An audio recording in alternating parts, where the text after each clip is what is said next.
All right, welcome to the Patriot Hour for Monday, April 15th, 2019. It's Monday evening, about 7:30 p.m. A few things to go over here. If you're new to the channel, please subscribe. Maybe ring the bell. Toggle that switch to work with you and your device in the best possible manner. We know you're busy. We like to bring tidbits of information, folks, on a need-to-know basis.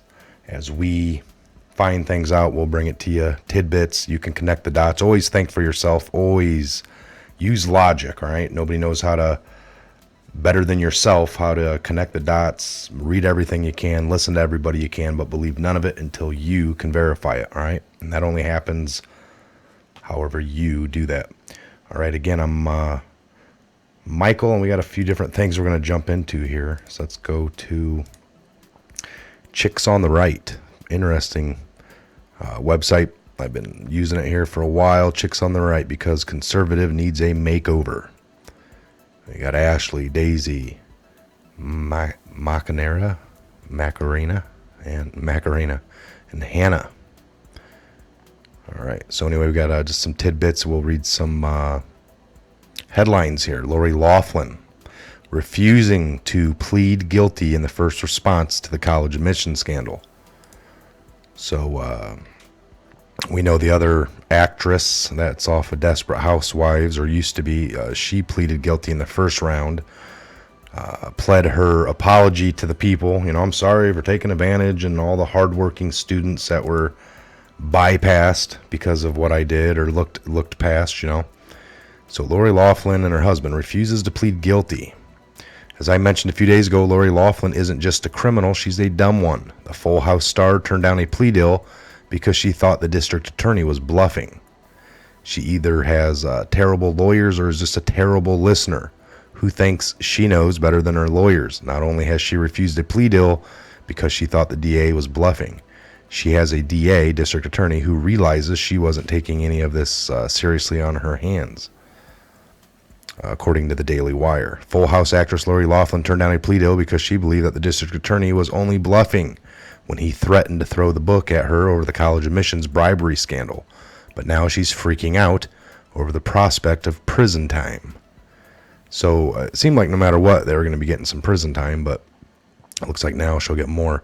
So unlike the Desperate Housewives actress Felicity Huffman, who is also caught up in the bribery scandal, Loughlin and her husband, Massimo Giuliano, founder of Massimo Clothing Company, refused to take a plea deal over mail fraud charges connected to the bribery scheme. On Monday, Huffman pleaded guilty and issued a lengthy apology. Over a dozen other defenders ensnared in Operation Varsity Blues have likewise pleaded guilty. But Loughlin and Giuliano turned down the offer. Now, according to E-News source, Loughlin is in anguish, realizing that she had failed to fully accept the seriousness of the situation. So, in fact, she treated her court appearance like red carpet, smiling from ear to ear, signing autographs for fans. Yeah, something tells me she lives on a whole different planet. Apparently, she was freaking out enough because Lori and her fashion designer husband pleaded not guilty today, and now they're facing up to 40 years in prison. Lori Loughlin and her fashion designer husband, Massimo, pleaded not guilty on Monday in a sweeping college admissions bribery scam, Fox News has learned. In court documents obtained by Fox News, Loughlin, 54, and Janali, 55, said they are waiving their right to appear in court for an arraignment and pleaded not guilty. The Fuller House actress also requested to waive her appearance for an arraignment in the college admissions scandal, the Department of Justice told us. So according to the DOJ, a judge has granted Loughlin and Giuliani's waiver of appearance request. They did not appear in court on Monday. They now face up to 40 years in prison if convicted. They rejected the same plea deal that the Desperate Housewives actress Felicity Huffman took. While Felicity took full responsibility for her actions and apologized profusely, Loughlin and her husband still seem to think they are above the law. I hope they throw the book at them. Interesting, folks. Again, yeah, they think they're above the law. Doesn't apply to them. So Why is Trump lying about WikiLeaks and Assange? We kind of went over that in my video yesterday. He wants to just keep himself distanced. We got some old ones coming up. 2016, Julian Assange suggests murdering DNC staffer. So we know. The dog's barking a little bit. On July 12th of 2016, DNC staffer Seth Rich was murdered while reportedly walking home at 4 a.m. All right, we know the story. Can't be told enough. But this goes in to talk about Julian Assange. He was supposed to release some stuff. And we, back then, he really didn't. So is that all coming out now? Is that the part of the plan here? All right, let me back this up.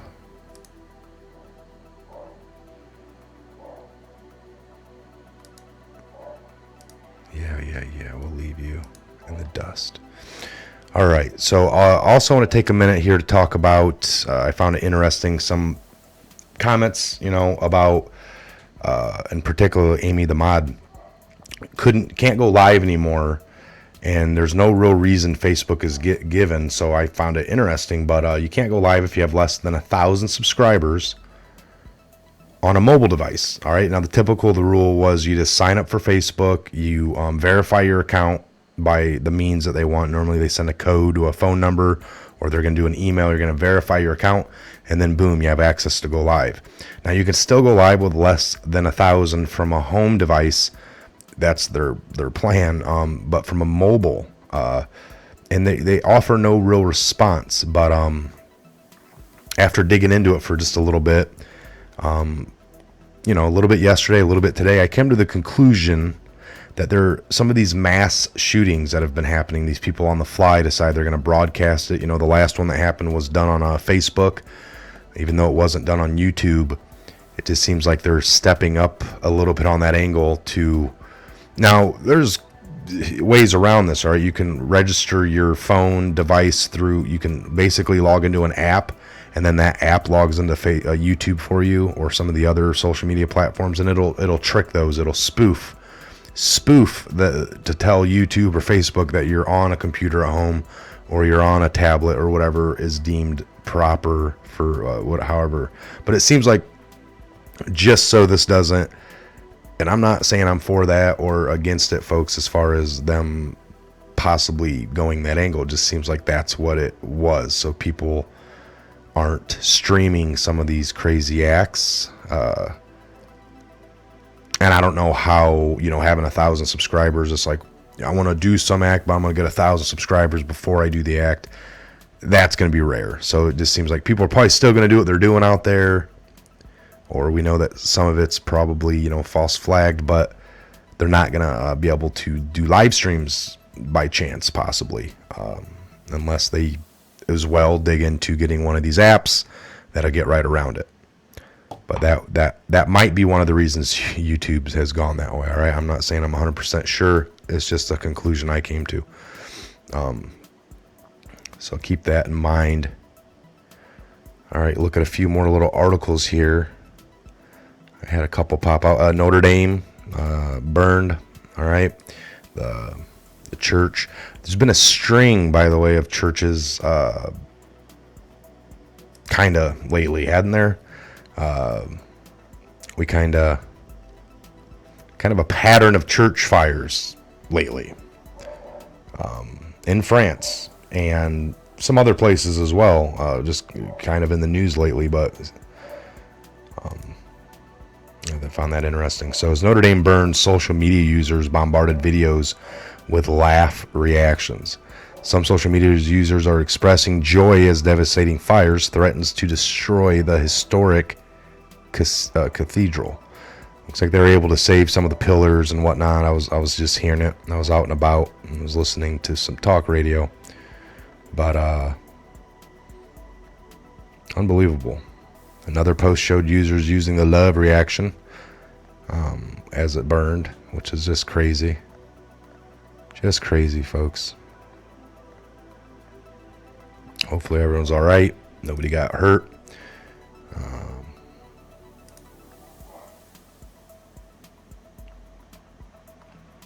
And then they, like these two Fox guys, yeah, that's what it was right here. Two Fox hosts and interviews when guests bring up pattern of church fires. So they ended their interview.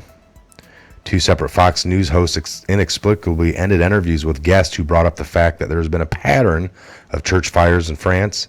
You need to know that for the past year, we've had church fires desecrated each and every week in France, all over France.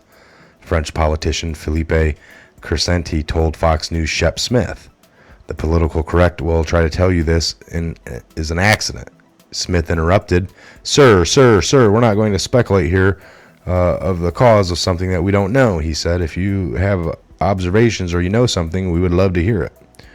So, and then later on, Neil Cavato did the same thing to his guest. Well, Neil, if it's an accident, it's a monumental tragedy, said the Catholic League president, Bill Donahue. Just last month, a 17th century church was set on fire in Paris. So they've been having issues, folks. So, and then these two guys decided to cut off people. Cavato hung up on his caller, as Smith did, for the same thing. So a little bit of a cover up there, or not wanting to go down that alley, that way of talking on the mainstream yet. So interesting. All right, folks, I'll probably be back one more time with another video here in a little bit. Again, I wanted to just bring you these tidbits of information and breaking news points. Again, enjoy your evening. I'm Mike. This is a Patriot Hour. God bless, Godspeed each and every one of you. Make sure you take a look in the description box. All the links are down below. We appreciate all the sharing, donations, and just watching and commenting. Folks, it's awesome. Again, we'll see you back here real soon on the next Patriot Hour update video.